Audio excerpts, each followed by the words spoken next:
ఏడిపెడతాం తెలుసా, కృష్ణానది పొంగిపోయి వలస వెళ్ళిపోతున్నా పేద ప్రజలు.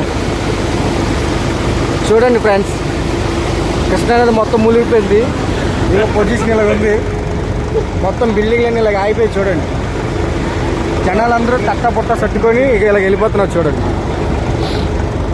వీళ్ళందరూ పాపం ఇల్లు ఆకులన్నీ మునిగిపోయి వలస వెళ్ళిపోతున్నారు. బాబు అక్కడ నా మాతకి ఫోన్ కూడా అందుబాటులో లేక అయిపోయింది ఫ్రెండ్స్.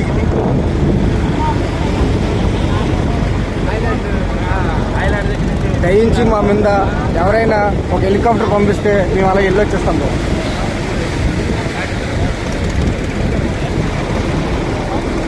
ఇదిగోండి, సురక్షితమైన ప్రదేశానికి వచ్చాము. ఆ బిల్డింగ్ ఎక్కుతాం ఇప్పుడు.